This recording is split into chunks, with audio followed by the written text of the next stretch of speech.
We see that Blizzard Entertainment got DDoSed again, and this keeps happening. There's got to be a better system in place for Blizzard Entertainment not to keep getting these attacks. And I know that it's hard to do if anyone has anything to do with programming or computers and stuff like that. You understand what's going on, and it's not that hard to do. On this mass scale, it is hard to do this scale. But Blizzard, as a multi-billion-dollar company now owned by Windows, needs to do more.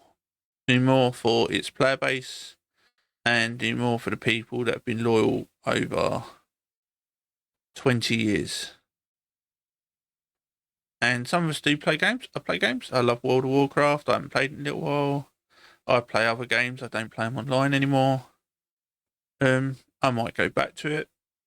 But this channel will be for news. It won't show my games or anything if I'm playing them.